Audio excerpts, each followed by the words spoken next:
Hello, this is Tommy Moe, and you're listening to the Snow Brains podcast. For this afternoon and tonight, a significant winter storm, including heavy snow with limited trainings.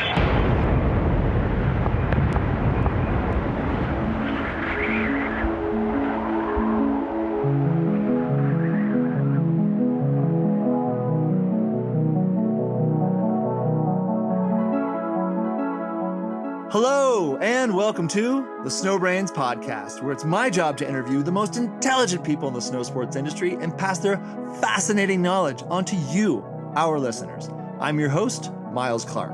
I'm a professional free skier, a professional mountain guide, a UC Berkeley molecular cell biology graduate, the founder and CEO of Snow Brains, and once, when independently guiding 18,700 foot El Pico de Orizaba in Mexico, I had a client get high altitude pulmonary edema on a training day at over 15,000 feet. We confirmed the diagnosis after sundown. I ran down to the big hut at 14,000 feet, saw there was a Jeep parked there, burst inside and woke up all 50 climbers shouting about how I needed the owner of the Jeep to take us down or my client would die. A local mountain guide named Oso, or Bear in English, calmly woke up, drove us down the mountain in the black night, his eyes shifting and searching for a ghost named La Anciana, the old one, and told us some of the most harrowing ghost stories I've ever heard. Thankfully, my client survived and made a full recovery. Today's Snow Brains podcast is brought to you by Scott Sports. Technology, innovation, and design is the name of the game, and that's exactly what Scott Sports is. It's in their DNA. Skiing is about testing yourself, seeing the possibilities that you're presented with, and pushing yourself to seize the greatest challenges. Scott Sports has the gear to help you do just that. To learn more, check out scottsports.com and see what real innovation looks like. Today's Snow Brains podcast is brought to you by Tamarack Resort. Nestled in the west central mountains of Idaho, Tamarack boasts 1,100 acres of terrain, 2,800 vertical feet, and an independent spirit and community vibe unmatched in the West. My guest today is Tommy Moe. Tommy made the U.S. ski team at age 16. He started competing on the World Cup at 20. Tommy was the first American male ski racer to win 2 medals at one Olympics, 1 gold and 1 silver, both at the Lillehammer Norway Winter Olympics in 1994. He wore a cowboy hat at the gold medal ceremony. He went to 3 Olympics, 92 in France, 94 in Norway, and 98 in Japan. Tommy was on the cover of Sports Illustrated in 1994. He was 5-time national champion. Tommy podiumed 7 times in the World Cup and skied in 3 world championships. He was on the World Cup for 9 years and on the U.S. ski team for 12. After his impressive ski racing career, Tommy co-founded a world-class Alaska heli-skiing company named Tordrillo Mountain Lodge in a roadless, remote zone in Alaska.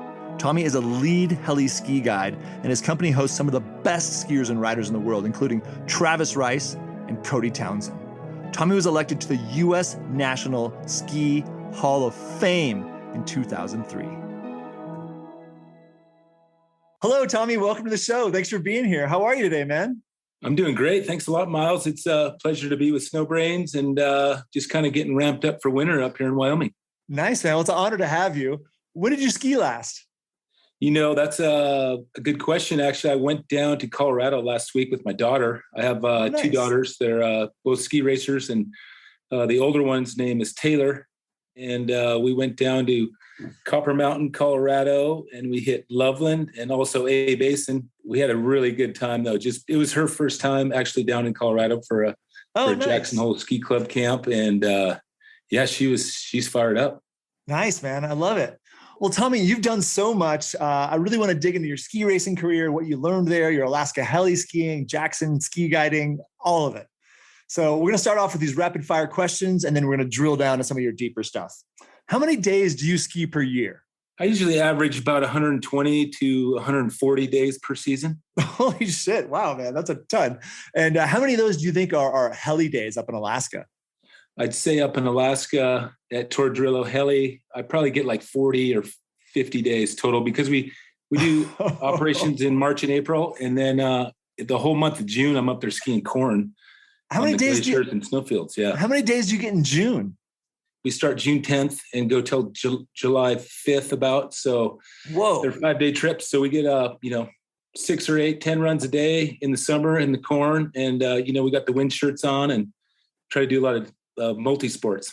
I knew I was going to be jealous on this podcast, but it started way too early, Tommy. So just for our listeners to think about that. So think about 50 heli-skiing days per year, every year. For how many years now? Oh, since 97, Overcast and I started, Kings and Corn up in Alaska. And then, we moved to a newer lodge in 2006 and what is that? 15 years now. A lot of heli-skiing in the summertime. And I love it because it's just a great family trip. And, we go back and do some rafting and fishing and the corn snow is pretty mellow and people just love it. It's more like 25 years, man. I'm blown away. We'll get into that more later. I love being in Alaska. And if I get to go heli skiing, it's amazing. There's so much innuendo and facets and good and bad of that. And you're going to help us get through all that in a little bit. What's your biggest accomplishment in skiing? Oh, if I went back to my ski career, I'd have to say the Olympics for sure. I think, as a skier, Bodie Miller has won Olympic medals and we've had so many great skiers throughout the years, Phil Mayer and Darren Rolves. And when I look back on my career, I think the fact that I won the Olympic downhill when I was 23 years old was definitely my biggest accomplishment. And then 4 days later on my birthday, I got the silver medal in the Super G and I surprised myself and probably the rest of the ski world. Absolutely insane. Only 6 American men have won gold medals in the Olympics, only 2 in downhill, and you're one of those guys. And we'll definitely get more into that. What's your biggest accomplishment in life? My family. Definitely my wife, Megan Garrity. We've been married together now for 15 years. And did you meet her? Was she also on the U.S. ski team? Yeah, we started dating early 20s on the World Cup. And then we got married kind of early 30s. And wow. Megan and I have been together for like almost 30 years. That is a gorgeous ski romance, man. I love this story. But I think the biggest accomplishment, though, definitely is just the family aspect. My kids, my 2 daughters, and, figuring out how to live in Wyoming and being able to juggle, the lifestyle of being a ski guide. And she treats me so well, though, because, I'm out the door in the morning most of the time, kind of busy during the holidays, guiding and skiing with guests. And, but it works out. When I'm home. And when I'm in the mountains, I'm in the mountains. Love it. How do you define yourself? I'd have to say that, one of the best things about Tommy Moe is probably just being optimistic and positive. I think a lot of that came from ski racing. I was one of those guys traveling around Europe when I was younger, and a lot of my teammates were like, "This sucks. The food sucks. I'm burnt out on traveling." And I was like the guy that was like, "This ain't so bad. I kind of like it over here. I like these hotels and and some of the funky breakfasts and traveling around." And I think it might be a gift because not everybody idles at such a high level of happiness. You idle, I think, at like an 8 out of 10 on the happiness scale, and that's just your regular. So I think when you have a bad day, you're maybe down to a 7. So that's a gift, man. Not everybody has that. Yeah, I'm usually pretty stoked just to get out the door in the morning and get in the mountains. And I'm kind of like a bear in the wilderness. I just like to keep moving and checking stuff out and smelling the air and checking out the mountains. And, the biggest part for me now is just, showing people a really great time in the hills. And my favorite thing is definitely skiing with my daughters. That's the best part because I'm able to be the coach and spotter now. So I oftentimes, I kind of help them size up some jumps and check the landings and now they're just like ripping a lot of the backcountry and we get out and have a great time in here in Jackson and wherever we end up, we're always out ripping around. So good, man. Where's your favorite place to ski? I'd have to say Jackson Hole, just because, I moved here when I was 24. When I was on the U.S. ski team, I actually interviewed for a job after the Olympics to become an ambassador at Jackson Hole. And I moved here and I just fell in love with this place. I came here when I was super young, though, when I was a teenager and raced at Snow King Mountain and then also free skied over at Jackson Hole Mountain Resort. And I just fell in love with it. Originally, I grew up skiing in Montana and skied at the Whitefish Mountain Resort with my dad, my brother, and my family. And have great memories from skiing up there in the deep powder and skiing with my dad. And, it was just a perfect place to grow up in Montana. But then I moved up to Alaska, when I was in high school. And one of my first days, I remember flying into Anchorage when I was 12 years old, was looking out the window. And I was actually looking out the window at the Tordrillo Mountains. And I was like, holy mackerel, look at all those glaciers and massive peaks. And from that day on, I pretty much had a love affair with Alaska. Well, I think it's safe to say that you love Jackson Hole, you love that area, the Tetons, you love that Montana area and the Northern Rockies, and you love Alaska, the Tordrillo Mountains and the Chugach as well. Oh yeah. There's a lot of history there. When I made the U.S. ski team, I was 16 years old. I made it at an event in Colorado. I was starting like dead last in this U.S. national NORAM race. And I came down and got like 6th place. Super surprised. Everybody was surprised. And they were like, oh, Tommy Moe got lucky. He got a tailwind. There's no way he's going to do it again tomorrow. And then the next day, same thing, started at the back of the pack, came down and got like 4th place. That qualified me for the top 100 in the world. Whoa. In the downhill ranking. So I was 16 years old. I had like 32 downhill points. And all of a sudden they're like, okay, we'd love you to come to Europe to train with the U.S. men's downhill team. And sure enough, I flew to Europe, in October, and I was hanging out with Bill Johnson and Doug Lewis and Mike Brown and Andy Chambers, and pretty intimidated 17-year-old kid. And Doug Lewis was awesome. And Mike Brown, they were kind of my mentors. And they're like, yeah, Mo, this is how you need to do it. And this is where we're setting up on this turn. And it was just a great experience. And that next season, I started racing World Cup. I think my first downhill race was in Garmisch-Partenkirchen. And I ended up, getting my butt kicked. I got beat by 5 seconds, but I made it down the thing and paid my dues. Well, I love that you were basically underdog and people didn't expect you to do that. And you surprised everyone because you did that again in '94 when you won the gold medal. And so that was really, that's been part of your thing is, people underestimate you and you just freaking crush. And, you mentioned Bill Johnson, and I'm so curious about him. He won the gold medal in the downhill in '84, I believe. And I think you guys are the only two to ever win it. What was Bill Johnson like? He's a larger than life character. People talk about, he said that he used to steal cars and get paid $1 million per race. And he had this crazy all out style. Tell us a little bit about Bill. Yeah, Bill Johnson. I mean, he was one of the only Olympic downhill skiers that called his race. He said it's a race for second place in Sarajevo in '84. And that's a pretty bold statement. I think he had Franz Kalmer calling him a nose picker. Oh my God, I love it. And then he won. And he called it, Bill, that year, he had some rocket ship downhill skis. His ski technician was a guy named Blake Lewis. And, Bill had the red sleds. They were like 220 downhill, rocket ships. And, I think that season Bill won Aspen, he won Whistler, he won Wengen, and he won the Olympics. So, wow. I mean, what a season. But the first time I met Bill, I went up to that ski camp in Austria up in Countertal, and I was in the lodge at the bottom, and I kind of saw him from afar, and I was like, whoa, that's Bill Johnson. And he came over to me and he's like, so Tommy Moe, are you golden or what? Whoa.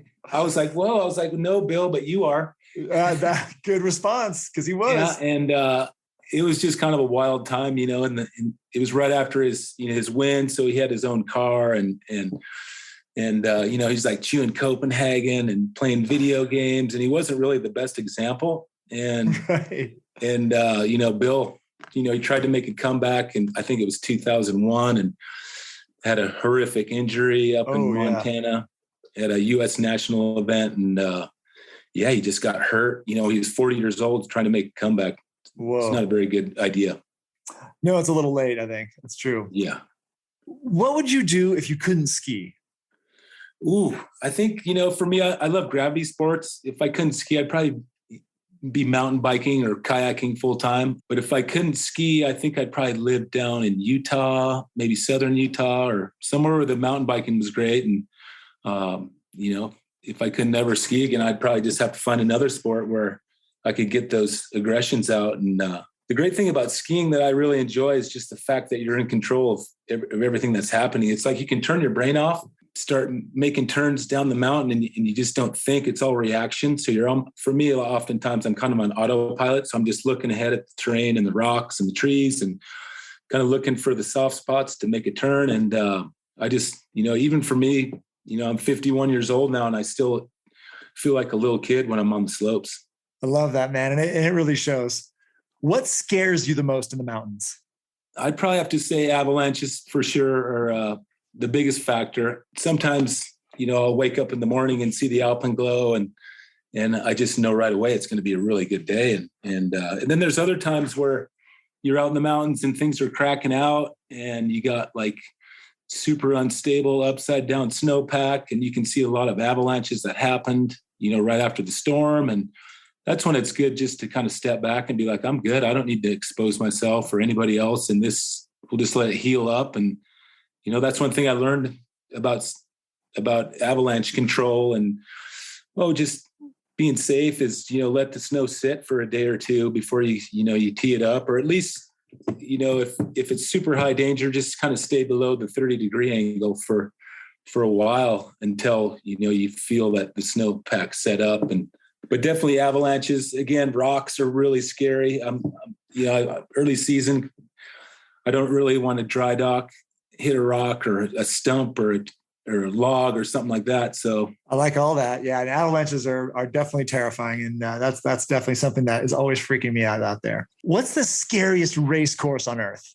Kitzbühel, the Hahnenkamm Rennen in Europe is definitely the sketchiest course. It's, I remember my first time I went to Kitzbühel, I was 18 years old. And as I was driving into the town of Kitzbühel with my ski technician, Willie Wiltz, we looked up at the track and there was a ribbon of snow where the Austrian army had shoveled snow and made the track viable for the race, but everything outside of it was totally brown. And I was like, oh my God, this is going to be exciting. And sure enough, we get up there and we're looking at the course the first day and it was like super soft and kind of raining out. And it was just like the Austrian army had just like sidestepped the whole thing. So it was basically just like a washboarded kind of brown granular snow. And in that race, I had two teammates with me, Bill Hudson from Squaw Valley and Eric Keck from Vermont. And back then they had a snow seed. So they'd oftentimes draw like two people from the last seed to run first to break in the track. And anyway, Bill Hudson went out of the starting gate and he went off the Mousefall. You go to the starting gate and it's like 40 degrees. You make a left turn and then a right turn and then a left turn. And then you fly off this super rad Mousefall kind of blind roller. Whoa. You fly like 150 feet off the thing. Anyway, Billy Hudson goes off the thing and his direction was wrong. So like in downhill racing, oftentimes you have to kind of have the right direction, which would be 12 o'clock in this case. And anyway, Billy came off it and was angled at 1 o'clock. Ooh. He flew over the fence. Back then, all they had was a picket fence along the course, and he flew over the fence and ended up cartwheeling through the rocks and trees. And oh God, yeah, he had like a TBI. Oh no. Yeah, and so he's in the hospital. And then Eric Keck, another American, got in the starting gate, and he did the exact same thing. And he didn't have quite as much of an injury, but he ended up, busting his skis. And then my coach radioed up, and he's like, Tommy, just make sure you throw them sideways before the Mousefall. Just make it down. Yeah.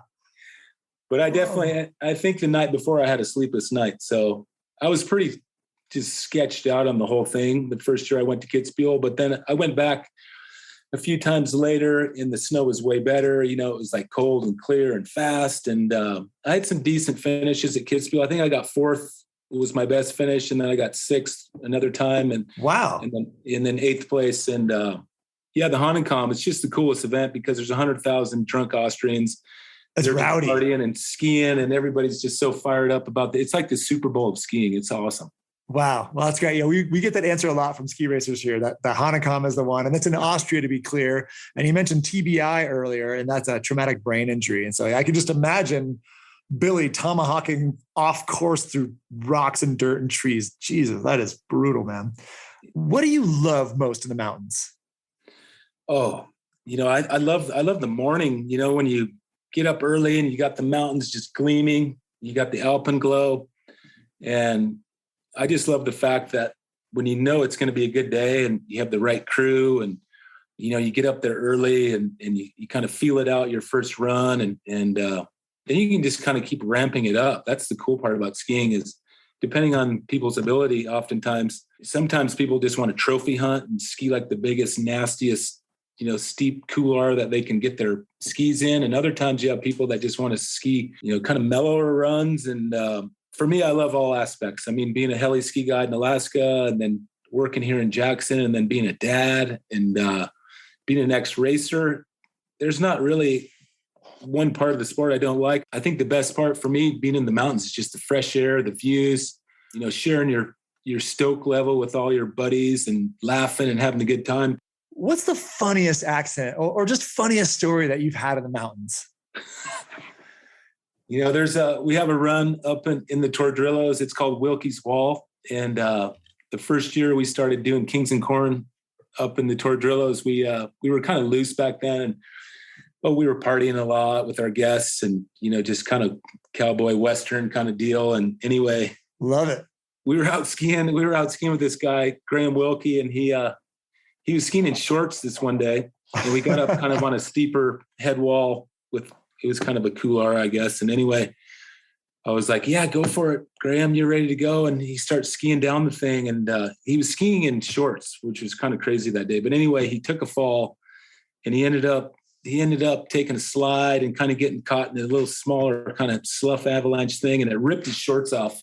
No. So when he got to the bottom, all his junk was hanging out, and his ass was hanging out. And ever since that day, 20 plus years ago now, we call it Wilkie's Wall just because of that story. Oh man, that's the kind of story that sticks. Yeah, ripped his shorts off. It was a good one. Whoa, I love it. That is a good one. What's the scariest accident you've had in the mountains?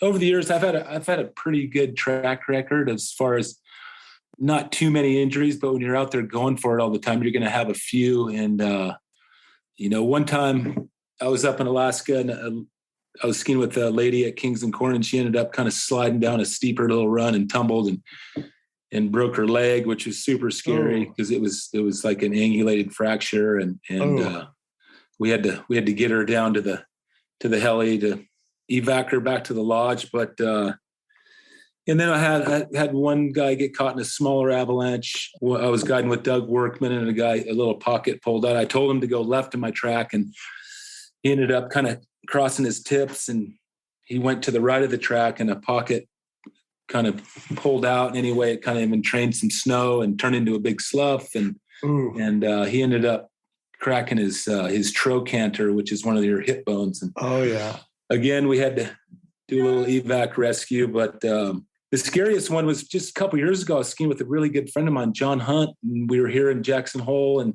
he and I were kind of double guiding one of our fellow clients, John DeNoville. And anyway, we were in 0G, and John Hunt went to open up the run, and he went zipping into the entry, and he skied it, a bunch of times before that. Anyway, he went to make a hard right turn, and he ended up hitting some hard pack.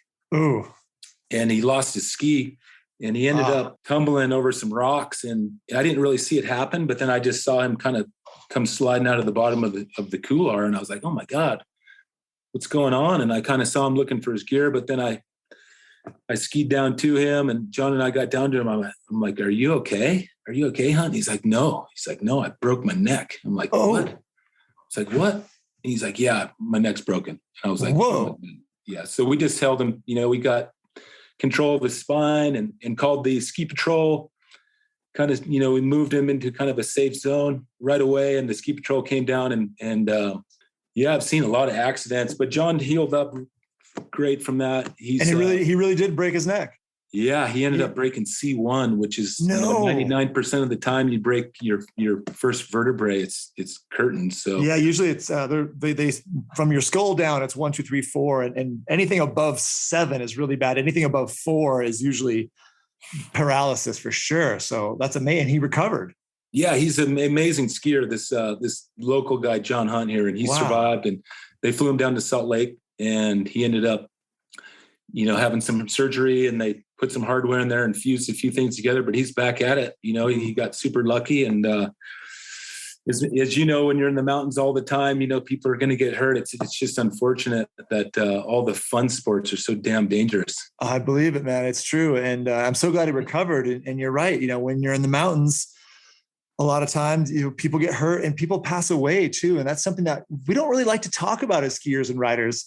but I like to talk about it a little bit here, at least touch on it. How many friends have you lost in the mountains, Tommy?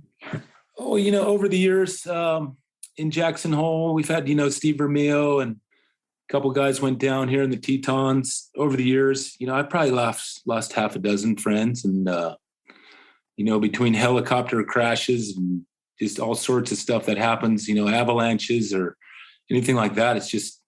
It's unfortunate when you're pushing the envelope, it happens. And even when I used to race World Cup, we had a fatality or two. Really? Back in the 90s, there was Ulrika Meyer. When Megan, my wife, raced in Garmisch one year, she crashed and died on the racetrack itself, just ended up hitting like a wooden post. And then another time I was in Wengen, Switzerland, and an Austrian skier by the name of Gernot Reinstadler was flying down the mountain, and he flew off the last finish jump and ended up flying into the net, and he ended up dying of blood loss. So, wow, I'm so sorry. Yeah, it's like all those friends that were there are, now gone, and shit. It's just like such a bummer that there's so much velocity in skiing and with avalanches and racing and free skiing. Everybody's pushing it. Everybody wants to get out there and go for it. And I mean, I'm probably lucky to still be here. Oh gosh, all the crazy stuff I've done racing World Cup downhill and back in the 90s when there was no safety and all that. But every day is a gift. I agree. How common is it for ski racers to pass away in a ski racing accident? Oh, it's not very common. Over the years, there've been some horrific accidents, on the World Cup, just with the skis have gotten so much better and the safety. And, oftentimes a lot of those World Cup skiers will fly into those giant B nets and they'll just pierce a hole right in them. And on the other side is trees. So it's just being the wrong time and, flying into that little seam in the net or something like that. But boy, downhill racing sure is fun. I mean, it's like being your own race car. It's like being your own race car in Formula One racing, but there's no frame around you to save you. It's just, aerodynamics and skis and skin tight suit and zip it up, pull up your tidy whities and go for it. How many avalanches have you been in?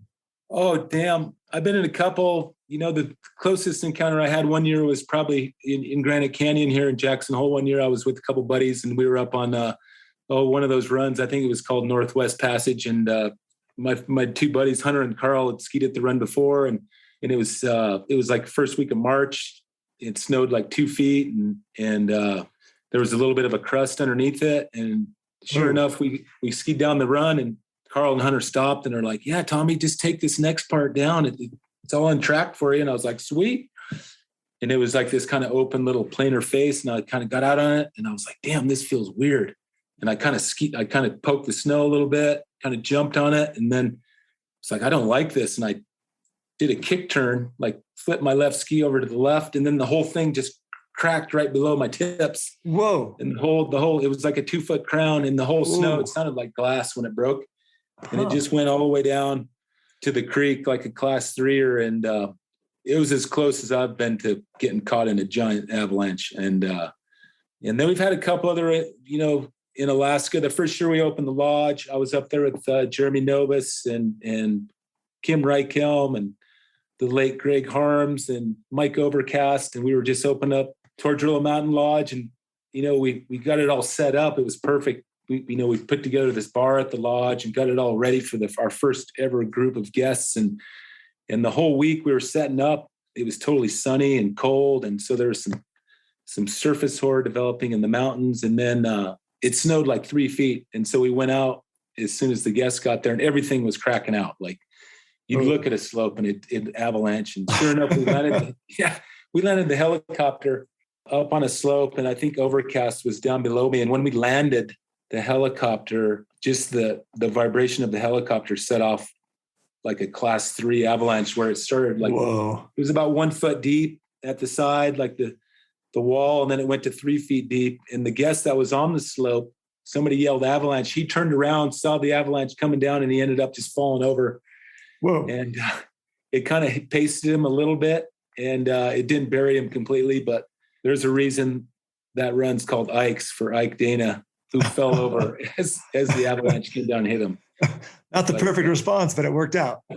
Yeah, it worked out. It was a close call, but right after that, the snow kind of set up and got better. It was just that initial, I call it direct action, like right after the storm where the snow is just super touchy and, things are just not bonded. And that's when you're going to find trouble most of the time, is getting out there too early or stepping on something a little too steep.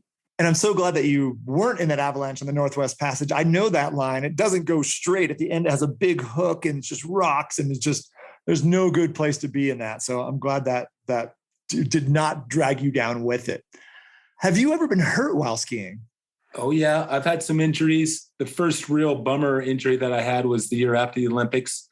I won the Olympics in 1994 in Lillehammer, Norway. And I went back the year after for the World Cup that was scheduled to be there in March. And I was like, I really hadn't had a very good season going the year after. I'd been top 10 a bunch, but I went back to Lillehammer and I was like, this is it. I'm back at the Olympic downhill. And sure enough, this is my place. This is my place. Exactly. So I took off out of the starting gate. I'm like ripping down the course, having a really good run.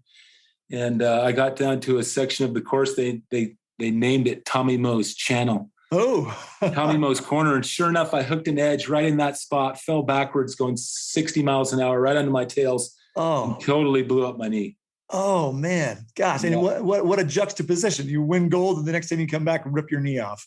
I know. It was when I got up, I knew that I blew my knee out. It's just like the hardest thing for skiers is knowing that you blew your knee out, because you kind of hear it pop. And I just knew right away that I was like, I just blew my knee out. And then, I had to fly back to Steadman Hawkins Clinic and I got it fixed up and whatnot. But, I've had a few other injuries, but, I blew my other knee out here free skiing in Jackson in 2001. Some cuts and scrapes, but, pretty much just at ACLs on both knees. And I'm pretty lucky that I haven't had more happen to me. That's actually amazing considering how you ski, Tommy. The 2 ACL, that's par for the course. I'd say that's below par, to be honest. I know my wife, Megan, has had 9 knee surgeries. So it's, oh my gosh. Yeah, there's a lot of, like a lot of these World Cuppers like Steve Nyman and Travis Ganong. And it's not if, it's when you're going to blow your knee out. When you're, a big mountain free skier or a World Cup skier or just any average hardcore, you're going to end up hitting the deck at some point. And it's always a bummer to have to cut it short by walking around on crutches. It's terrible, man. I've been there too. It's terrible. So you've been on ski trips all over the world. What was your favorite ski trip? I'd have to think back to my early days on the U.S. ski team. One year we flew down to Las Leñas for a ski camp. Oh, and, yeah. I was just so fired up on going to Argentina, and it was August. We got all the way down there and, we skied like 1 or 2 days. It was pretty good skiing. And then all of a sudden this giant storm came in. And I think over the next 4 or 5 days, it snowed like 10 feet. It does that there. Yeah, it snowed 10 feet, Miles. And sure enough, like the mountain was closed, but they had this T-bar open at the bottom. So me and some of my teammates, we ended up just building a kicker. We were doing backflips and working on our aerials. And then, there's these hotels in Las Leñas that I think they're like 6 stories high. But anyway, we were walking up to the 3rd story and jumping off into the powder. Whoa. And then you'd have to have one of your teammates come and dig you out. So it was rad. It was just crazy to think about that much snow. And then it cleared up and we had an epic ski camp. We ended up skiing all sorts of couloirs. And back then, Las Leñas was pretty much under the radar and just a really cool resort, and had an awesome time just, hanging out in Las Leñas, skiing all the alpine terrain and having a good old time. And that was the beauty about being on the U.S. ski team back then, is we got to go to all these rad resorts like Las Leñas, Portillo, New Zealand, Japan, Europe. And oftentimes we'd be in Europe for ski events. And, let's say we went over to Val d'Isère for a World Cup, you'd roll in on a Monday and unpack your gear. And then Tuesday you'd go up on the slope and warm up a little bit. And then Wednesday, oftentimes you'd take your first practice run on the downhill track, but oftentimes a storm would roll in on Wednesday. So if it snowed on Wednesday, then Thursday you wake up and it's like, 2 feet of powder, then right away they cancel it. So then me and AJ and my teammate Kyle and Darren Rawls and all of us are like, right on, powder day, boys. Let's go check it out. So I had some of my most memorable skiing when I was on the World Cup, because we'd be in St. Anton or Val d'Isère or even Garmisch, some of those super cool ski resorts, and we'd end up being able to ski powder there. What a blast, just being able to go rip around and not have to worry about racing. You're just kind of worried about skiing the best snow. We just interviewed Travis Ganong as well, and he said the same. Some of his best free skiing has been on the World Cup, and it must be such a relief not to have to race that day and just relax and go do this really fun thing. And you were talking about doing backflips on skis. I'm always curious with you ski racers, what other tricks can you do on skis? What tricks have you had in your arsenal during your life? Oh yeah, I still got a heli. I'd still Nice. like a big floater heli off. I can go in the terrain parks And for the young kids, a heli is a 360. Yeah, they have a little 360. Johnny Mosley, mute grab. Yeah, I love it, Yeah. man. But That's so great. like when I first moved to Jackson and in the 90s, I guess free skiing was just taking off, and I raced up until 98 on the World Cup, and by that point I was kind of getting into free skiing quite a bit, just because I kind of knew that I was going to have to figure something else out after my ski career. And anyway, I ended up, getting my first place I ever heli-skied was in Valdez, Alaska. So after the Olympics in 94, I was in Anchorage and partying with my buddies, and we rented a big motorhome and jumped in the motorhome with kegs of beer and cruised down to Valdez, and the local heli company, Era, kind of comped me like a heli for 2 days. So I jumped in with Dave Hamry and a couple other buddies, and we went heli skiing on Thompson Pass. And I was like, damn, this is awesome. I'm so into this.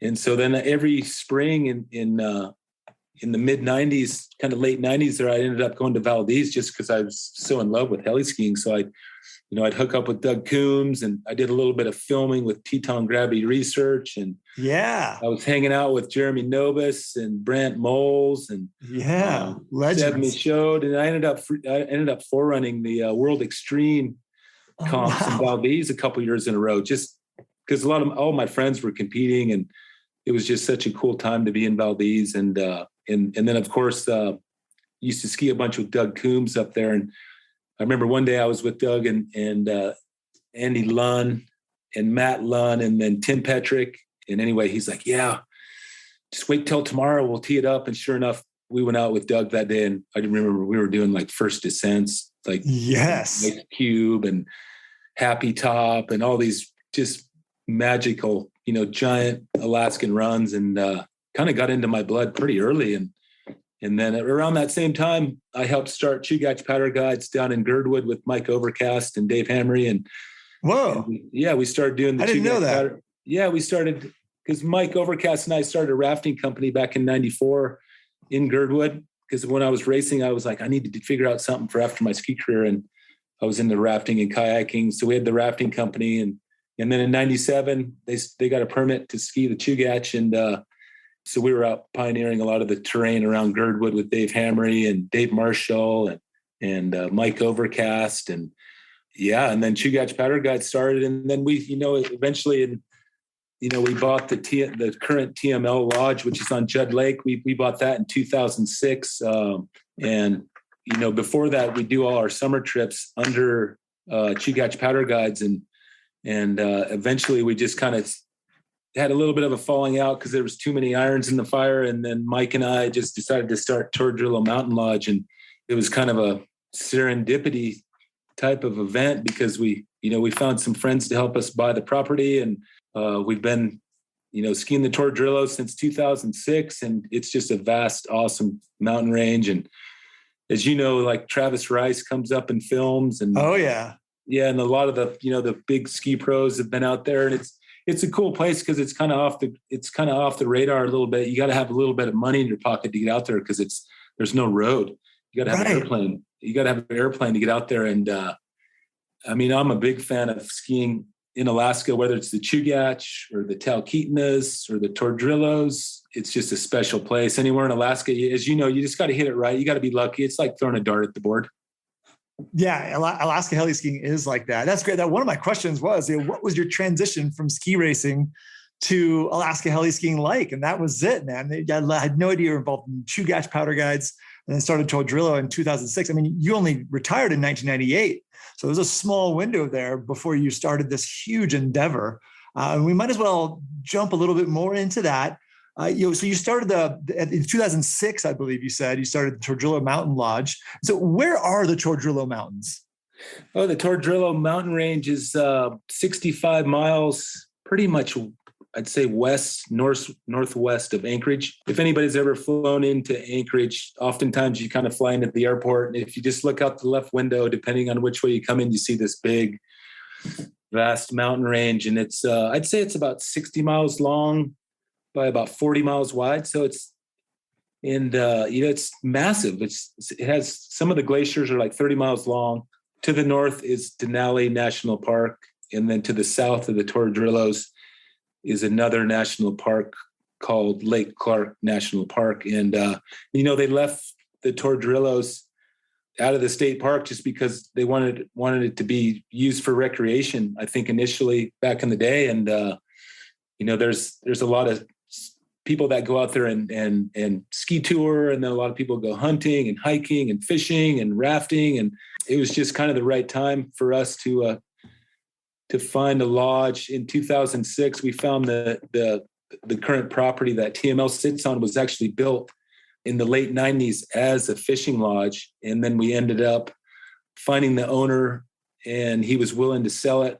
And we bought it, put a new heating system in, and over the years it's evolved into a luxury heli-ski lodge with high-speed internet and nice accommodations, great food. It's a little bit expensive comparative to other lodges in Alaska, but we have a lot of return clients, and it's just such a cool area though. I love it because every year I go back, it's like I find new variations to different runs that I've skied. And oftentimes, we'll be out there and say it's a high pressure. So a lot of the main thoroughfares get tracked out. So it makes you think outside the box. So you gotta find new terrain, and it's awesome. It's unreal. And actually we ski on the in the Neocola mountain range. Also, it's the next mountain range to the south of the Tordrillos, and it's dramatic and big too. It's amazing. Skiing in Alaska it's all alpine. So oftentimes, you got to have sunny weather to really get the goods. And I just have a great relationship with skiing in Alaska, and anywhere the snow's good, I'm happy though. I'm not just a purist heli skier that's out to cherry pick all the goods. I mean, I can go to Buck Hill in Michigan and have a good time. I love that. So the Tordrillo Mountain Lodge, it's in the middle of nowhere, in my mindset.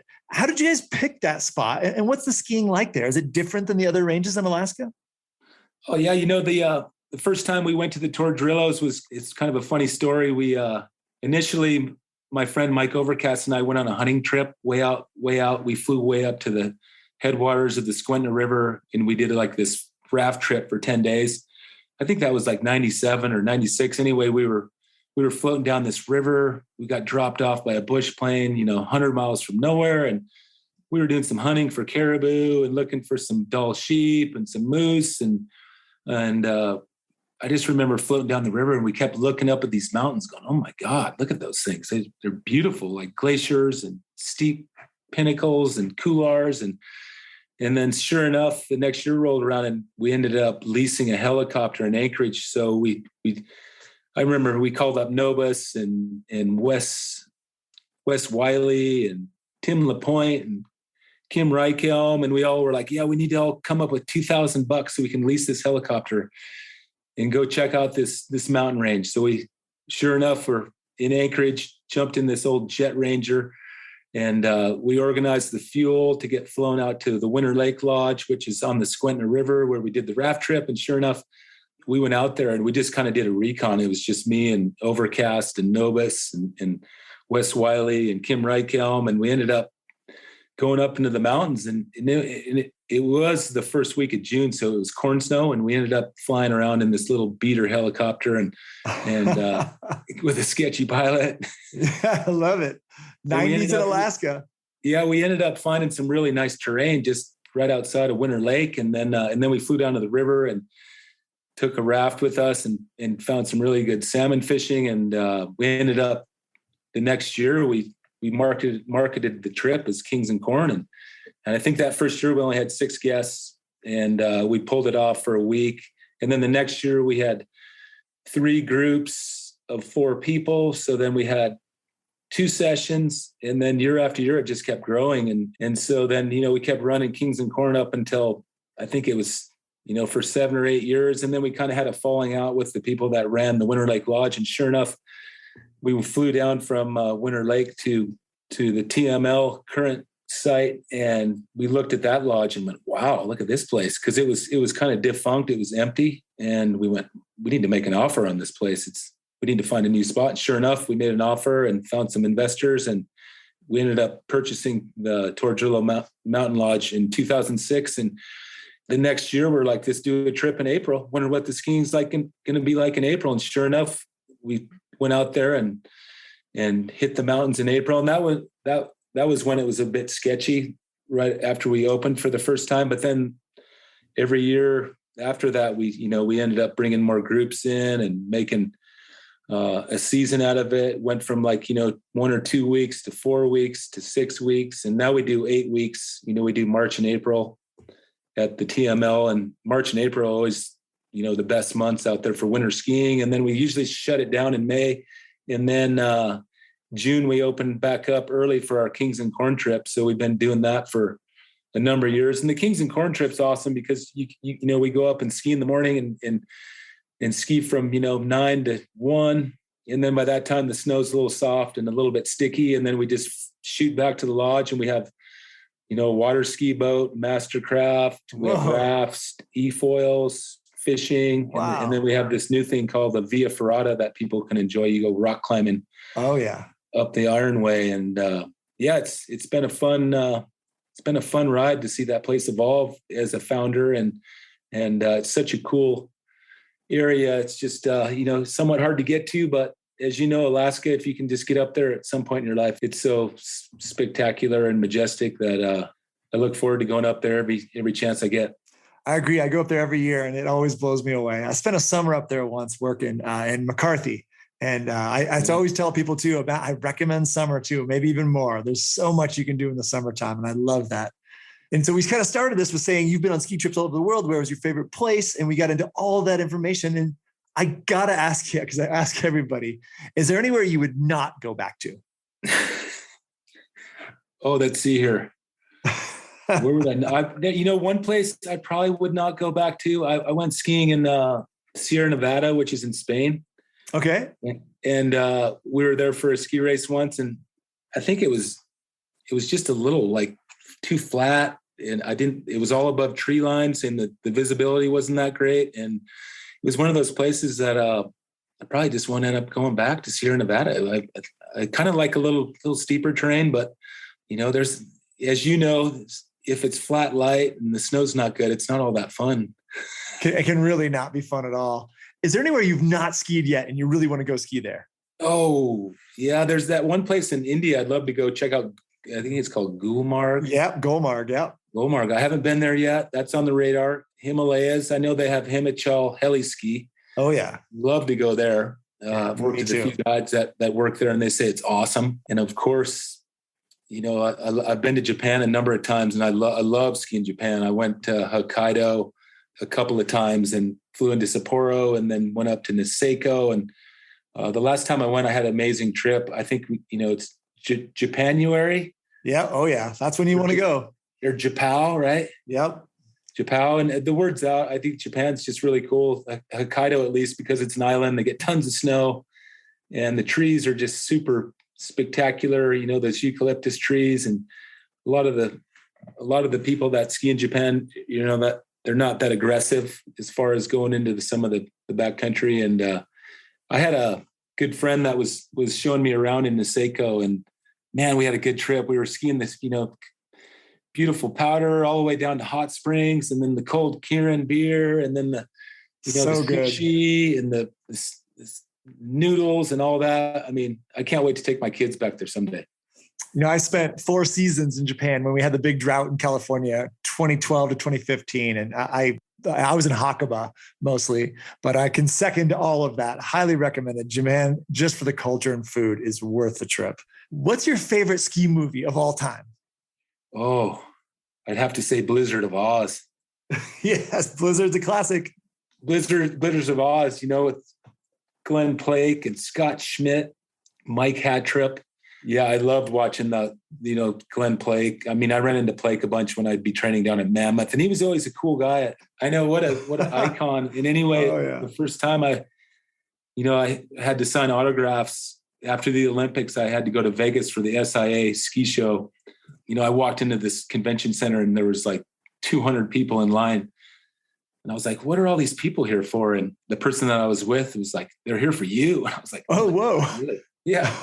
So I ended up signing autographs and kissing babies and kind of getting into that realm. And at one point, Glenn Plake came over and he's like, hey, Tommy, just look at these posters as a piece of artwork that somebody's going to put on their wall. And, that's true, right?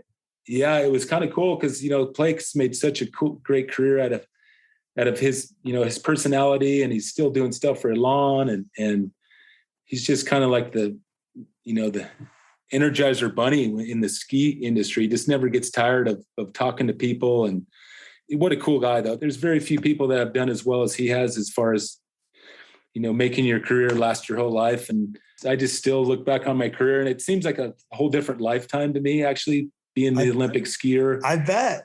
The Olympic downhill champion from 1994. And I mean, that was a long time ago. I mean, 27 years is a long time.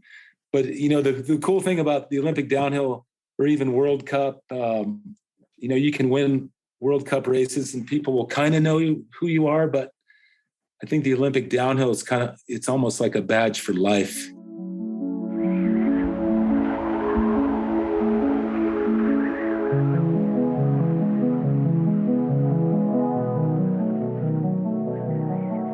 Today's Snow Brains podcast is brought to you by Scott Sports.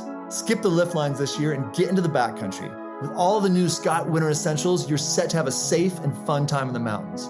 Check out the new product line at scottsports.com. Today's Snow Brains podcast is brought to you by Tamarack Resort.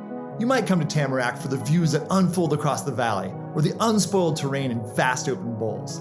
Maybe you'll come to uncover a place that's a little different, that's down to earth, and at home on the path less traveled. But we know you'll come back because there's a community of people at Tamarack who make you feel like you're in the right place at the right time.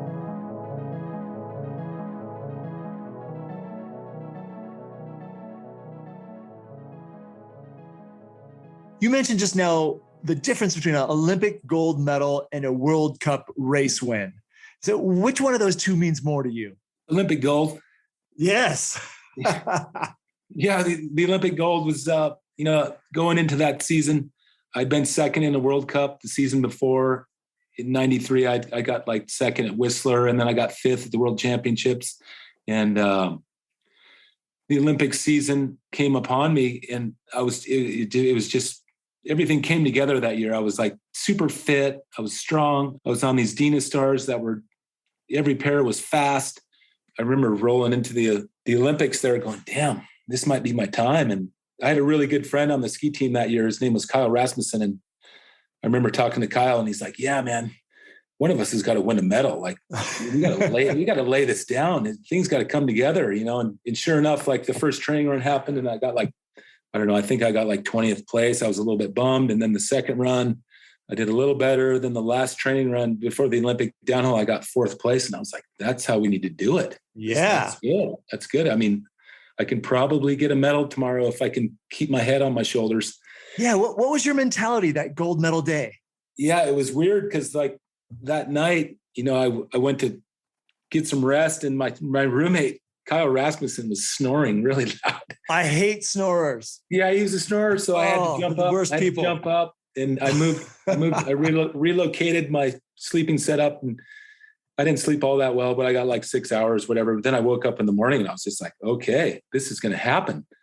It was one of those days where everything just clicked. All of a sudden, I was like on the training course going, damn, I feel good. And then, usually before the race, you get to look at the course and figure out, your line. So I remember my coaches were like, yeah, Mo, keep your wits, man. Go out there and just ski the best you can. You can do this. And the thing that I remember the most was my wife now was actually there competing, and Megan was like, Tommy, just don't worry about what place you're going to get. Don't worry about who you're going to beat. Just focus on skiing the best you can. And that really hit home. I was like, okay, I'm just going to focus on how I can perform and execute this thing, because I love this downhill. The track was perfect. It wasn't overly hard, but it was the type of downhill that it was like a motocross track where you get in the rhythm, and all of a sudden you're in this rhythm where you're just like looking for speed. And I ended up having a great number. I went out of the starting gate right behind the favorite, Andre Aumont. He went out seven. You broke Norway's heart that day. I did. I just ripped gold right out of his chest. It was like Aumont came down and he had the fastest time. He had a 1:45.75, and then I got in the starting gate. I remember hearing the crowd actually from the top of the mountain cheer for him, and I was 2/10 behind in the top section, and then in the middle section I had this out of body experience where I pre-jumped a roller going like 75 miles an hour. A pre-jump is when you lift up the tails of your skis before you hit the lip. And I ended up pre-jumping this roll, and I landed inside everybody's track. And I think I made up 4 or 5 tenths in that section. That's kind of where I won the race.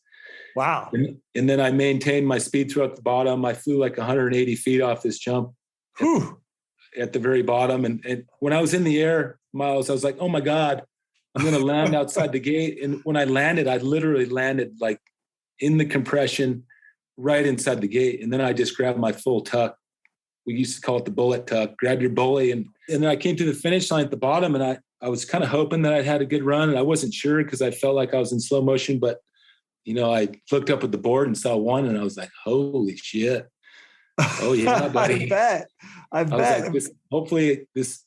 And so I had to wait, for a bunch more racers to come down the slope, and it was pretty stressful. Yeah, that must have been rough. Yeah, I think Ed Podovinsky from Canada came down and missed the gold by 1200ths. Whoa.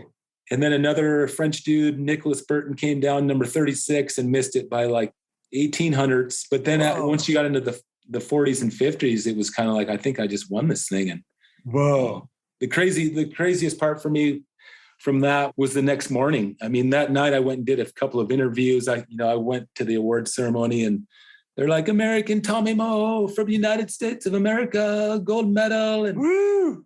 Yeah, I was just like, oh my God, but my wife Megan was there, and my dad, and it was just like kind of surreal. And then after the award ceremony, they're like, hey Tommy, we got a call from the president. He wants to talk to you. So holy shit. I pick up the phone. I'm like, hey Bill, how's it going? Had no idea you were supposed to address him as Mr. President. And I bet he liked that. Yeah, he was laughing. He's like, way to go, Tommy. And then the next morning, though, I thought it was a dream. I thought it was a dream, Miles. The next morning I woke up and I was like, oh my God, was that real? Where's that medal? And I was like, I thought it was a dream. So I went walking down this hallway, and I put the Olympic gold in this window seal. And I went down and looked, and it was there, and I just kind of did some dance. I'm like, oh yeah. I bet you did, man. Oh my gosh. And for our listeners who don't know, the downhill at the Olympics, it's the event of skiing. The downhill is the premier event. All the other events are awesome too, but the downhill is the big, strong, fast people just ripping down the mountain. It's super intense. It's super high risk. So to win that gold medal must have just been out of this world. What an amazing result for you. And I love, there might be another story to this too. I've heard that after winning your gold, you won a silver medal you told us about only 4 days later on your 24th birthday, which is nuts. And then you flew directly to Vegas from Norway, and you were put up in some kind of palatial room, I've heard, by the Mirage Casino owner, the man himself, Steve Wynn. And you were there to party for a few days, and there was huge crowds of fans to meet you there. Could you tell us a little bit about this trip to Vegas? That sounds amazing, man. What a way to celebrate. It was cool as hell. When I flew back to the States, it was they showed like some of the other Olympic champions going back to their hometowns, and there was thousands of people waiting for their arrival and whatnot. But I ended up going right to SIA, which is the Snow Sports Industry Association trade show. Yeah, exactly. They still have it. They still have those now, more or less, but they moved them to Denver. And anyway, I ended up going to Vegas, and I remember riding in. I was in a limo, of course, and cruising down. I'm going to the hotel, and we stayed at the Mirage. And in the marquee, it said, "Welcome, Olympic gold, silver medalist Tommy Moe." And I'm on the spotlight here at the front of the hotel. And anyway, I check in, and the next day, that's when I told the story about going to the convention center, and there was hundreds of people there waiting to get my autograph. Oh, that's when that was. Yeah, it was a little bit of a eye opener, just because for me, being pretty naive and young, and there were certain things that I learned from that. And that's when I met Blake. He helped me a bunch, and he's like, yeah, just, suck it up, do your best to be as nice as you can to everybody. But it was cool. I met Steve Wynn. We went out to Shadow Creek and played his golf course. And then we had a couple of huge parties. I invited all my buddies up there. It was like this 8,000 square foot single level condominium in the Mirage. And whoa. Yeah, we lit it up. And, I remember after that, I flew right to Aspen for a World Cup, and I probably should have taken the week off because I was so destroyed. Yeah, I bet. From partying in Vegas, that I went to Aspen and I got my ass kicked. I was so tired mentally. I bet. And I got 55th in the downhill, and then like 25th in the next downhill. And then the guy from Sports Illustrated walks up and interviews me, and he's like, "Tommy Moe, I think you're a flash in the pan." Whoa. So I got kind of pissed. They got me fired up. I was like, yeah, oh God, am I a flash in the pan? And so I regrouped after that. We actually flew to Whistler. There was another World Cup that weekend up in Whistler, and I finally got rested, and I had a great weekend at Whistler. I ended up winning the Super G. Huge. And then I got third in the downhill, and I was kind of back on track. But, for me, when I look back, and I wish I would have won more World Cups, but, I had 7 podiums in World Cup and a couple Olympic medals, and it was just, everything came together that season. And then, the next year I was right in the money where I wanted to be, but I just couldn't link it together. And then I got hurt in Norway the next year. And then I struggled in my career after that to come back. 96, I had some decent results, and then I kept, racing up until 98 in Nagano, Japan, because I wanted to defend my title. I was kind of like, I need to defend this thing and see how it goes. And I went to Japan for the 98 Olympics and ended up getting 8th in the Super G and like 12th in the downhill. And, I missed a medal in the Super G by half a second, which was close. And by that time I'd been on the US ski team 12 years, and I was just like, I think it's time. I'm ready to do something else. And I've achieved what I wanted to. And then I raced pro. I raced on this Jeep King of the Mountain circuit, and we started doing Kings and Corn, and I was kind of looking for other things to do. And I moved to Jackson Hole. And the thing that just came to my mind was, I was like, I'm going to retire. And it was kind of a hard decision, but I raced on this Jeep King of the Mountain. It was a pro downhill circuit from 98 till 2004. And it was just a big party. We just went to Aspen and Squaw. And that sounds fun. It was super fun. They had, there's a team event. I had a teammate, Kyle Rasmussen, at most of the events. And, we were just hobnobbing and schmoozing with the sponsors and partying. And it was, the pro circuit was a blast. And I got more into guiding at that time. So, and how did winning the gold medal change your life? I think the biggest thing was just the notoriety. Of course, winning the gold had a lot of impact on my life as far as personal time and sponsors. And I probably could have capitalized more, being the hillbilly Alaskan I was. I didn't like dealing with people and talking on the phone and sponsors and all that. I kind of wanted to stay like where I was in Alaska. And so and how did that go? Because you ended up on Letterman, you ended up on Leno, you were on all the Today Show, Brian Gumbel. What was it like being on David Letterman's show, for example?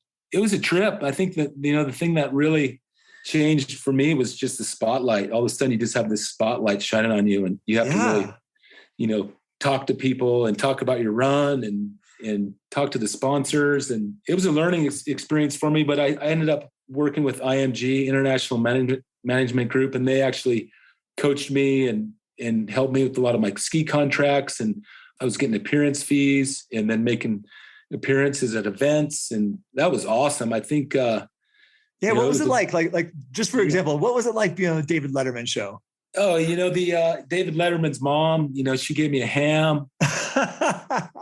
She liked you? Yeah, she liked me. That was pretty cool. And then, David Letterman was, he interviewed me. I never made it on his show actually, but his mom was in Lillehammer. Oh, that's so cool. Yeah, that was a great part of it. And then the other aspect that was cool was just, having to figure out your schedule between making sponsor appearances, because all of a sudden I was ranked number 1 in the world at the end of that season. And, wow, I hit the jackpot for a lot of my ski contracts and I was making good money. And for me, it was awesome. I was like, this is great. I'm right where I want to be.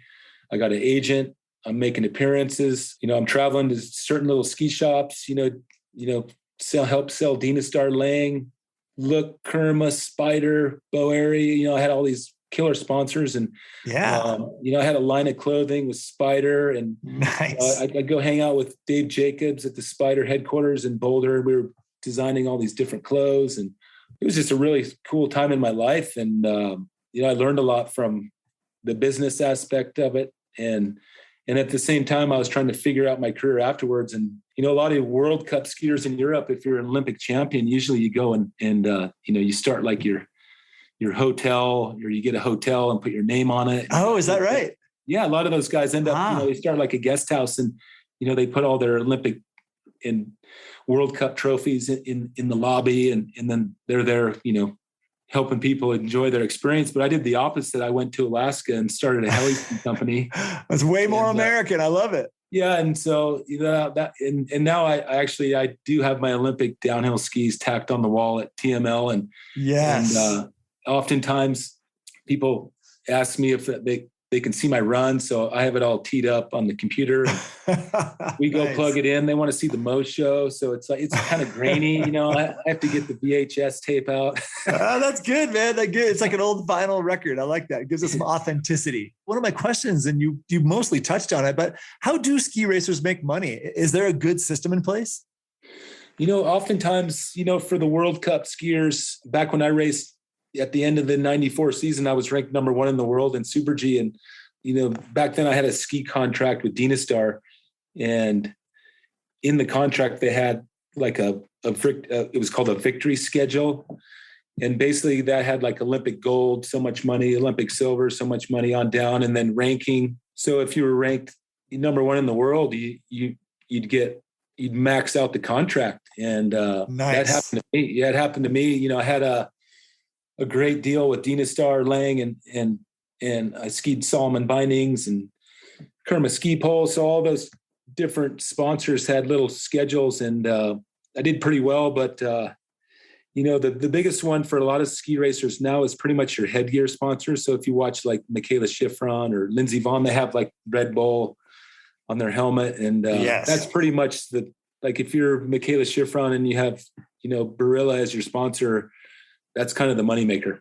And I love when you won too, when you won the gold and the silver in 94, because you won it in Europe. And my understanding, especially back when you were young and in that World Cup scene, that there was a big rivalry between the Americans and the Europeans.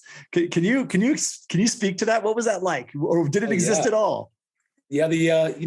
When I raced on the World Cup, we got along really well with the Canadians. We tried to travel to the same venues, but then of course the Austrians were kind of quiet, kind of mountain people that were just kind of, super nationalistic and tough. They'd try to get in your head. Yeah. Most of the time though, we got along pretty well. I mean, with the Canadians and, there's some British skiers, some Kiwis, some Australians.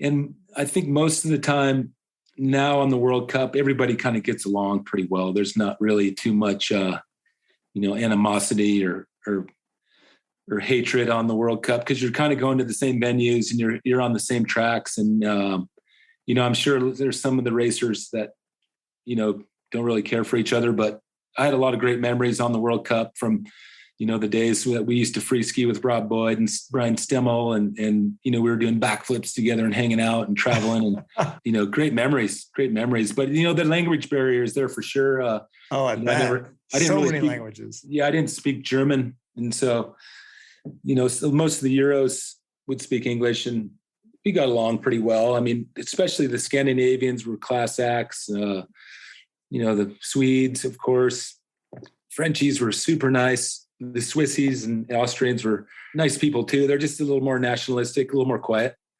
And how about, did performance enhancing drugs ever come into play there? Were people using performance enhancing drugs back then, or what do you think was going on?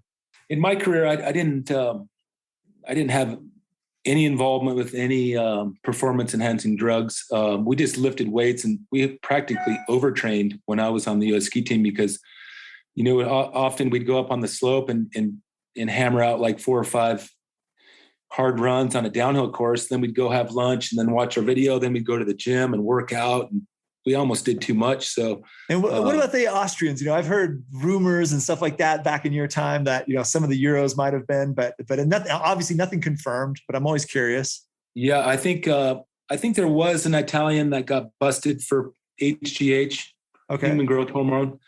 So I think some of that was going on. I'm not too sure. There was questions about Herman Meyer and some of his, because he disappeared in the summer. Oh, really? Yeah, I don't know. I don't know. Maybe they were doing a little HGH, just human growth, because it really helps with recovery. Right. And even older people now can take some HGH, and it helps with your bone structure and recovery. But I don't really know a lot about it. But as you know, and Lance Armstrong was cheating often.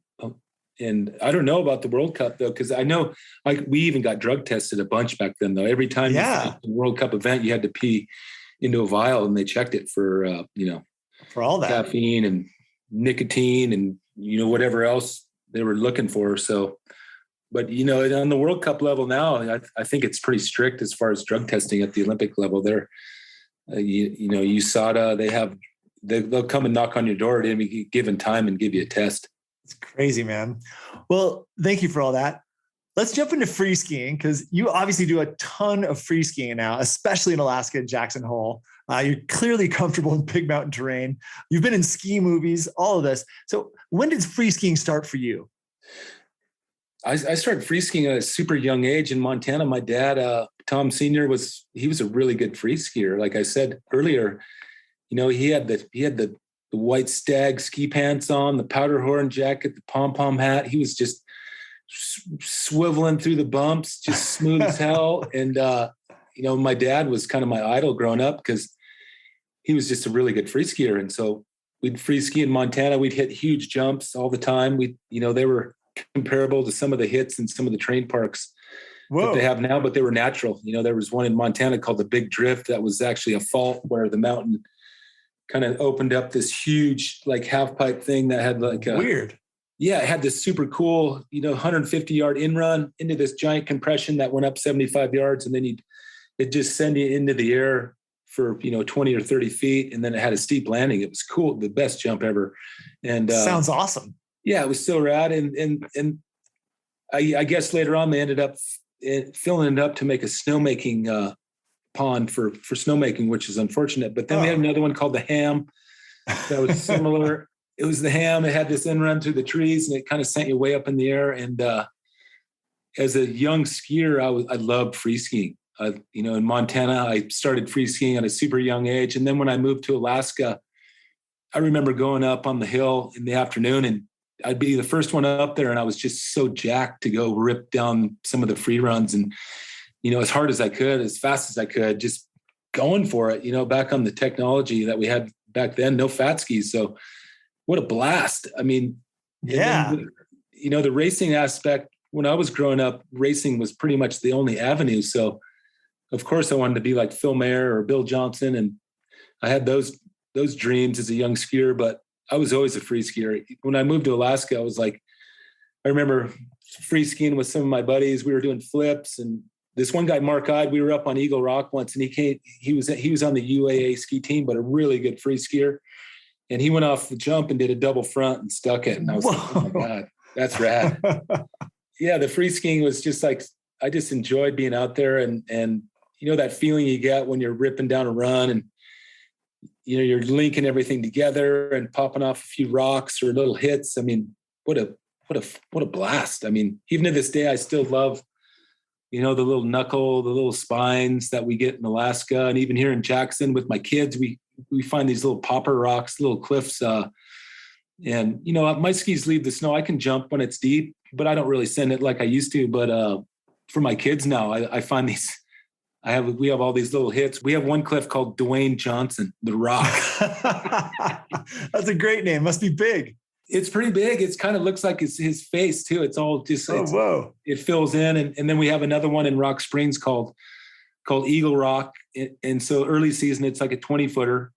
And then by the end of the season, it's like a 10-footer. So nice. I'll line up and send it off that a little bit, with my kids. I just kind of dabble off the side of it, but I love free skiing and just the fact that you're out there with your buddies or your kids, and what a blast, when it's good, it's just that elation you get from the energy and the stoke, and just, being able to let gravity, pull you down the mountain. I mean, it's effortless, and that flow that you get free skiing. I love being up there when, that the line that you're going to hit.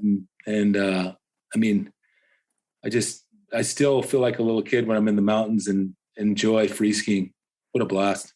And I feel like that flow has gone so well for you. I mean, obviously you're an amazing ski racer, amazing free skier, to the point where you're in Warren Miller movies, you're in TGR movies. What was it like filming those ski movies? The first time I filmed Warren Miller was with Reggie and Zach Christ. We had Tom Day come up to the Tordrillos, and I think the movie was called Journeys back then. And and so I was dabbling a little bit with filming with TGR kind of early. And did you like it? Was it fun? Yeah, I liked it. I was hanging out with Kent Kreitler and Jeremy Nobis and Brent legends. And we were Gordy Pfeiffer, Jeremy Jones even was on some of these trips that we were heli-skiing in Valdez and Haynes. And there's a lot of patience that goes into the film aspect. You got to wait for the perfect light, and then you got to wait for the camera to set up. And I learned a lot about ski filming and ski photography, because everybody wants to get the cover shot. And what a blast. I think Tom Day was really fun to work with in Alaska. We filmed Kings and Corn, and it turned out to be a super good segment and help our company. And then again, like 10 years ago, we did another anniversary Kings and Corn film trip with Darren Rolfs and Marco Sullivan.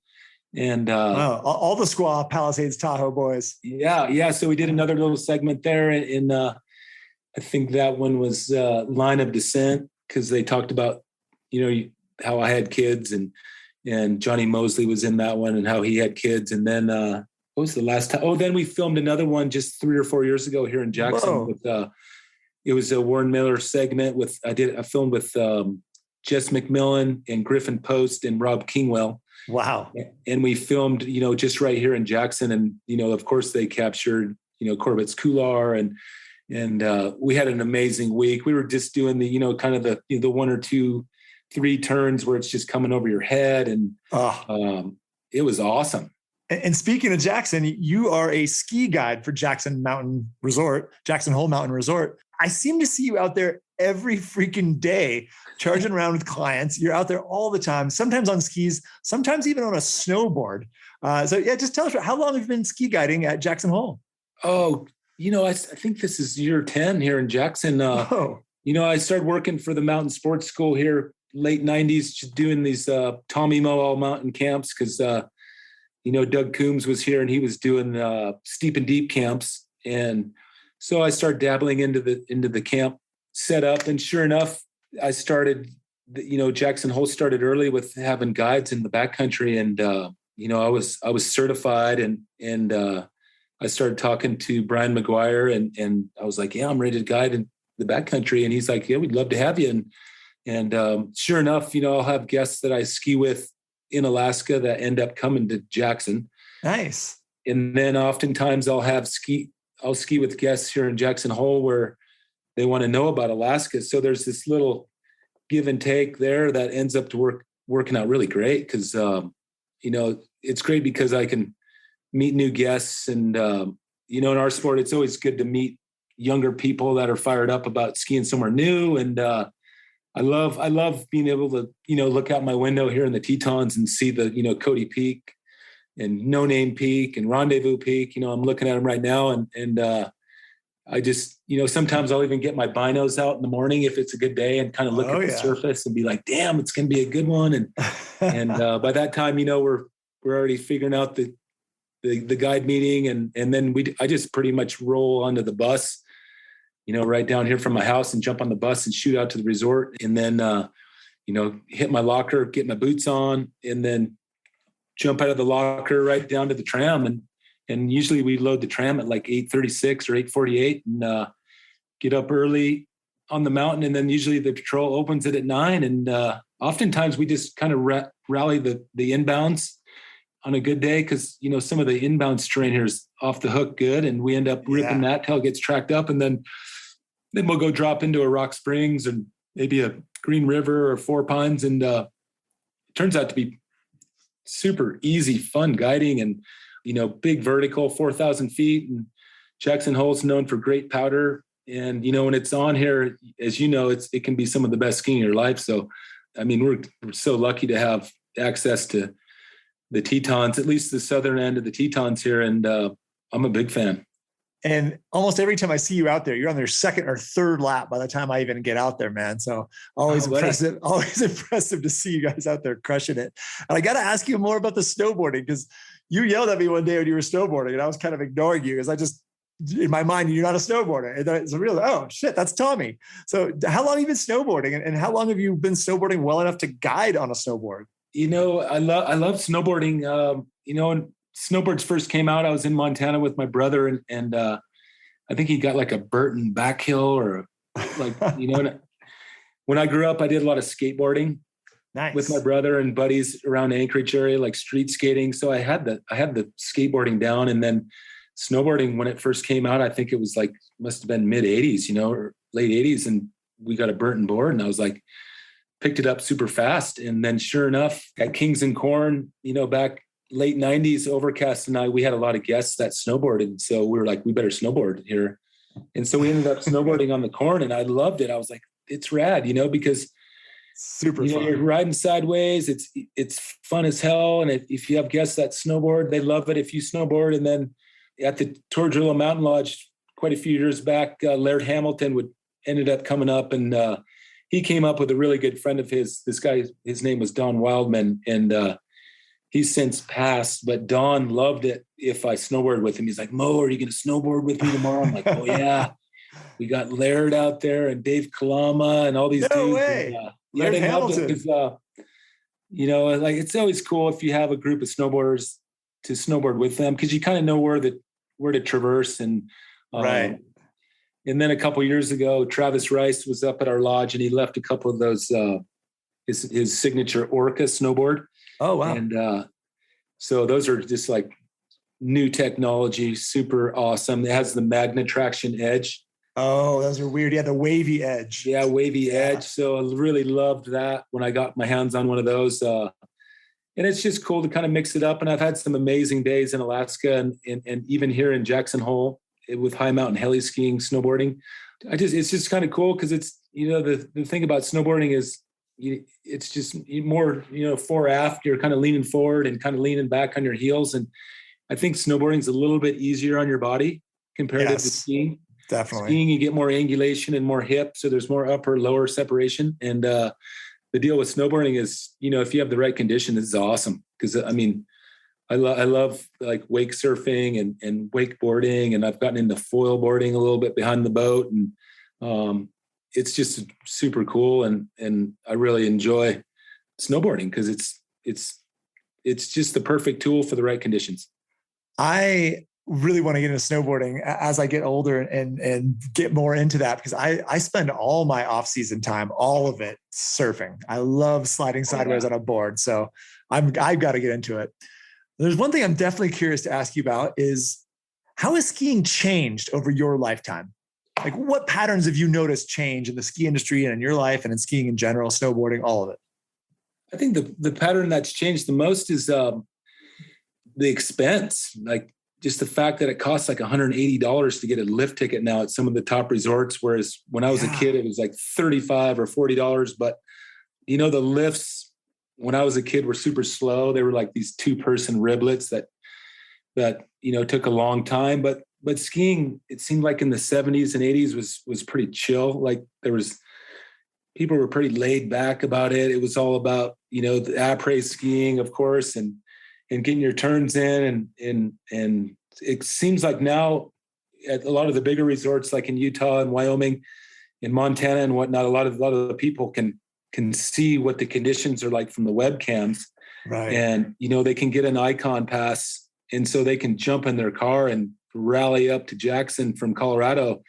And they're there the next day in line, ready to hit it. And I think a lot of people now really get too fired up on how much vertical they ski or how many runs they get. And they forget the etiquette that goes along a little bit with, lift lines and just kind of being a little more mellow about it. But because I get it, like, it costs a lot of money to ski and you want to maximize every minute you're on the slope. But it's kind of gotten a little bit too aggro almost. There's like almost a little bit of a, territorial aspect, almost like surfing here in Jackson and some of the spots that people are kind of protective about, and they get kind of surly and whatnot, but it's still skiing and snowboarding. And I think, the thing that I've noticed the most is just, there's more people, of course, are out there going for it. And the access is so much more easy now. And then the internet gives you a lot more information. You can get a lot of information from the World Wide Web, which is cool. And it's just, there's so many more tools at your fingertips to figure out terrain, where to go. And I mean, it's awesome because people can see, like, they can watch the webcams in Utah and be like, okay, the snow looks good there, this rally. Yeah. And they can be there the next day. And even you're good at that. I'll follow you a little bit. And all of a sudden Miles is like, I'm back down in Utah. Oh, it's getting good in Jackson. Let's go back to Jackson. It's great. I read a lot of forecasts. Yeah. Right. And it's so cool to be able to do that now. Like, and a lot of times people come to Jackson Hole and they're like, oh, I wished it snowed. But I was like, hey, if you really want to get it, you got to storm chase. Like, you got to look at that forecast and be like, okay, there's a low pressure moving in across Tahoe. It's going to be in Nevada, and then it's going to hit Idaho and Montana and in Wyoming. So let's get in the car and pop a wheelie and get up to Jackson and catch it when there's 6 or 8 inches of good snow. And that's awesome now, be able to do that.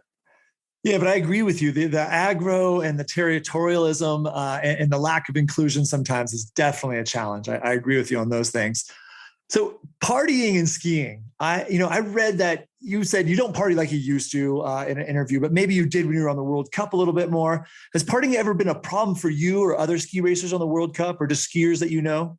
Oh, when I used to race on the World Cup, of course you're going to go après ski after the downhill race and rage and party. And the Hahnenkamm race that I raced 6 or 8 times, there's a bar called the Londoner Pub, and we used to go to the Londoner and just take our shirts off and guzzle beer and take shots and pour beer and champagne and just blow your pipes out. And that was important. That was super important, I think, just to get all the angst and energy out of your body and have a good time with your buddies, because that's a big part of it. You got a lot of stress to deal with racing. And one thing that happened to me after I won the Olympics and whatnot, there was just more partying for sure. And I kind of got sucked into some vortexes that probably shouldn't happen, but it seemed like everywhere I went, everybody wanted to do a shot with me. And I did that. And I think it affected my career a little bit. And I don't really have any regrets from back then, but there was a few times I definitely woke up the next day all dinged up, and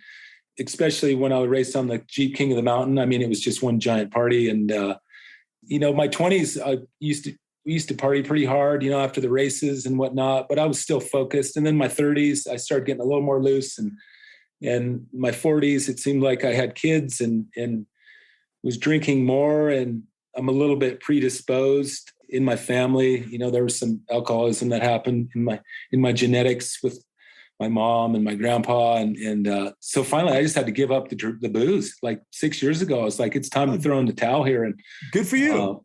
Yeah, it's kind of a bummer in a way that I could control it. I wish I could have, controlled some of the alcohol that I consumed, but I had a blast. I used to, rage when I was in my 30s and 20s even, and what a blast to go to the Stagecoach and party your lips off. Yeah, literally, and the Mangy Moose and all that. Getting kind of hacked up and what a blast. But I kind of reeled it in now, and the cool thing about about your life is you learn from your mistakes. And I've learned a lot from different mistakes that I've had. And I think if I wouldn't have stopped drinking, I probably would have ended up getting divorced and probably lost my job. And so the writing was on the wall. Like I was on two different roads, and there's like the winning road or the losing road. And I think I'm still on the winning road as far as making the right choices. And for me, it's super important just to try to keep the booze kind of out of my life. And I kind of miss the 2-beer kind of camaraderie après ski, because I still love a beer. But now there's all these cool options with this Athletic Brewing Company. They're making IPAs that are 0.5. So I'll guzzle down a couple of those, Nice. après. But the partying, the later half of my career, I kind of got sucked into divorce. I probably could have done better, I think, if I wouldn't have partied. But I was partying, and that's the way it was, and I learned from it. But Bodie's a prime example. You can make mistakes, and he said he got to party on an Olympic level. That's right. But I think he learned from it too. The next go around at the Olympics, he ended up, getting his shit together and getting the gold, silver, and bronze. And at least I won my medals before I started partying too hard. That's good. And of course, he's referring to Bodie Miller. And I really appreciate your honesty and sharing all this with us. I think there's a lot to be learned there, because I think, drug and alcohol abuse in ski towns in North America is very prevalent, and it can lead to a lot of problems. And you've seen it, and I've seen it. And I think it's great that you now have found a solution for that. And also, being on the World Cup and experiencing that pressure, I think you do sometimes need to have these outlets and explosions. So I don't know, Tommy, you're definitely still on the winning road. And I think it's great that you found a way to make it all work. And I really appreciate your honesty and sharing that with us today. My pleasure. I think, the biggest thing is just being in the moment, waking up, feeling good. When it's going to be an awesome day, like you're kind of amped up the night before. And for me, it's all about getting up early, getting out the door, and getting on the snow when it's prime, and having those magical moments on snow that we all look for in life. And I'm still living the dream, here in Wyoming and Alaska. And of course, my kids are like the apple in my eye. I just love skiing with my daughters, and they're like killing the free skiing and the racing and having a blast. And there's a little bit of pressure on them to, try to make the U.S. ski team. But one of my daughters was so cute. She's like, "Daddy, ski racing stresses me out too much." And I'm like, it's okay, Taylor. Don't feel like you have to like make the U.S. ski team. Just go out there and have fun with your buddies and do what you do. And it'll teach you a lot about skiing and, being on the ski club and being able to ski after school over at the King. And I promise I'll take you heli-skiing someday. I love that, man. And, coming back to the alcohol and drugs, when I was in college, I was on the UC Berkeley ski team, and it was nuts. Every night had some sort of drinking theme. Even if you didn't want to drink, they would come and find you with a flashlight and grab you and put a bottle in your mouth. It was crazy. And I remember when I graduated from college, I remember walking out and realizing, oh my God, I don't have to drink anymore. This is great. And I still had a couple more rowdy years in my 20s, but oh man, I'm with you. I really don't drink much anymore. And I like feeling good. I like waking up feeling good, which leads me to my next question, about your body. Let's talk about your body, Tommy. Sure. So you're about 51 years old now, and you ski raced really hard for, 20 plus years. You've been free skiing hard for a lot of years. How's your body holding up? It's holding up great. I had ACL reconstructions on both knees, one from racing and then one from free skiing. And I still stay in super good shape, mostly from mountain biking in the summer. my knees don't really enjoy to run, so I just cycle a bunch and try to do as many different sports as I can with my kids. The wake surfing and the foil boarding and water skiing and mountain biking and hiking. So I stay in pretty good shape. As you know, we all get a little bit older and you start getting a little bit of back fat and things start kind of drooping a little bit. Call it the old getting fat, gray and bald kind of thing. I'm there. I'm already there.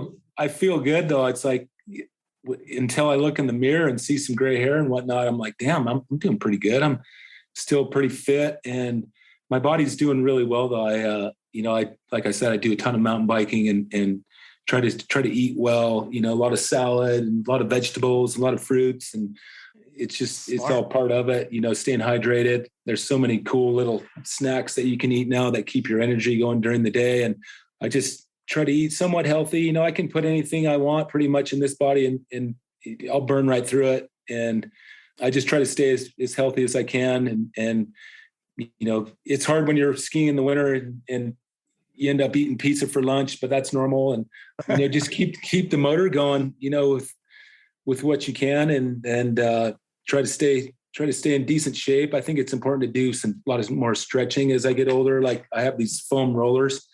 So I love getting on the floor and just kind of stretching out my hips and my quads and especially my back, just kind of rolling it out. And if you stretch out your hips a lot, oftentimes, and on the floor and even after skiing, almost like yoga type stuff, I think that's really good for longevity. I got the Theragun now too. It's like massage. I use that thing like crazy now. And if you haven't tried that yet, get one, man. It's changed my life. Oh yeah. The Theragun, Travis Rice, he gave me one up at the lodge and those things are awesome. They're almost too much sometimes. Yeah. You got to find the right setting. That's for sure. But I live by that thing now. But the Theragun, you get it right on your IT band. Ooh, yeah.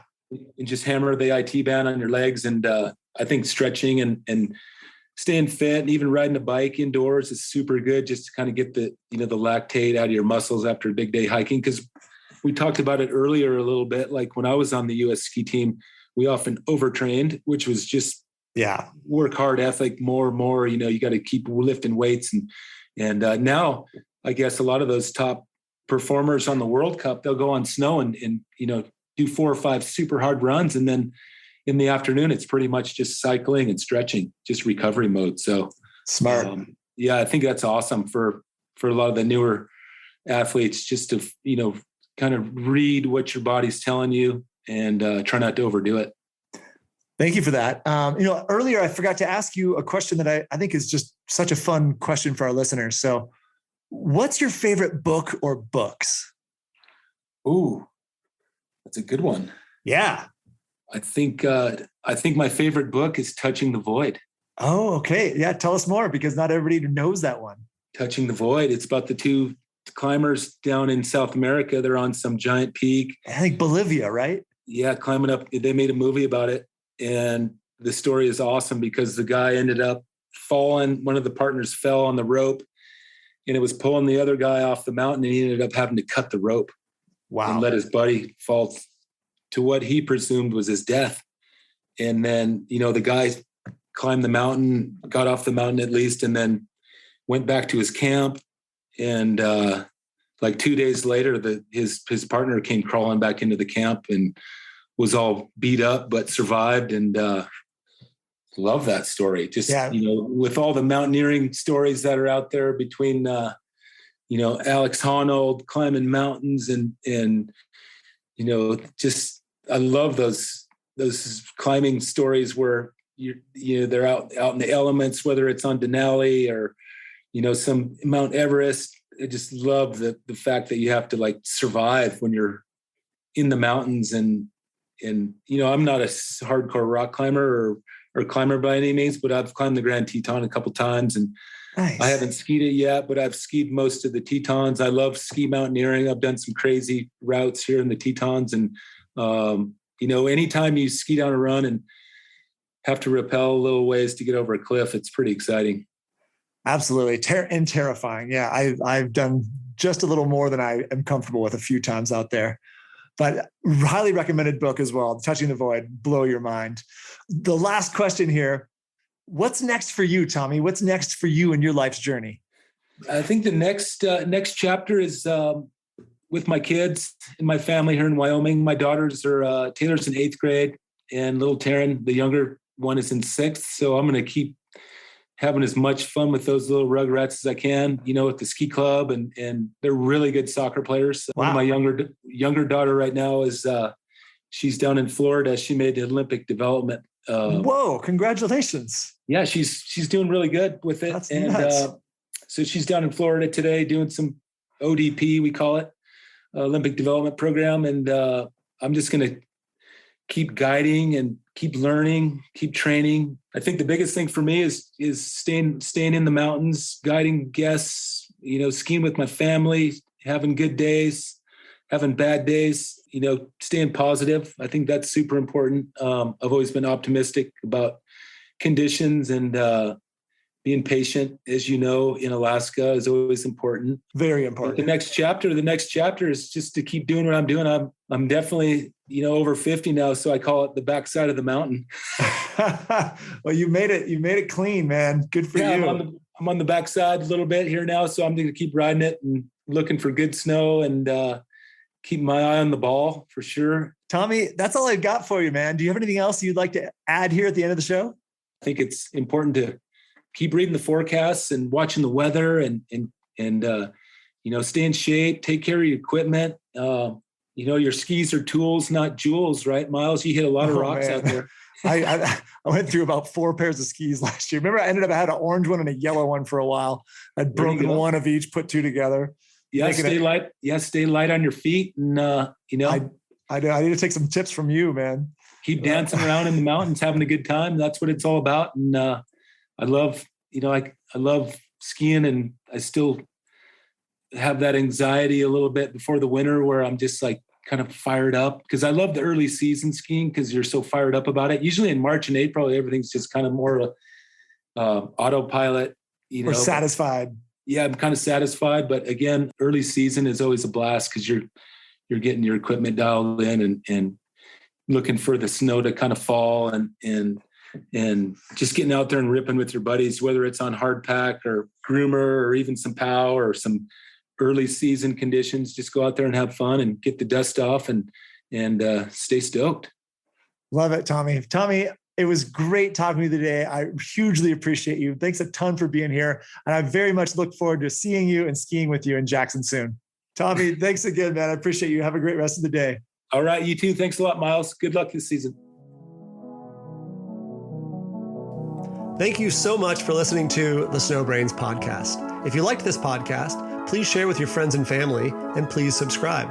To find out more about Snowbrains, please visit us at snowbrains.com. You can also find us on Instagram, Twitter, and Facebook at Snowbrains.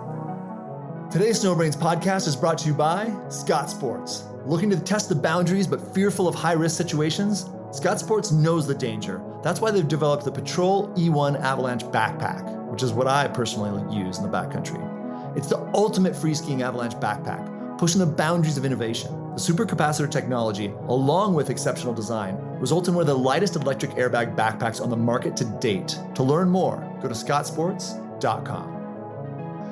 Today's Snowbrains podcast is brought to you by Tamarack Resort. You might come to Tamarack for the views that unfold across the valley, or the unspoiled terrain and vast open bowls. Maybe you'll come to uncover a place that's a little different, that's down to earth, and at home on the path less traveled. But we know you'll come back because there's a community of people at Tamarack who make you feel like you're in the right place at the right time. This episode of the Snowbrains podcast was edited by Jared White, music by Chad Crouch, and I'm your host, producer, and creator, Miles Clark.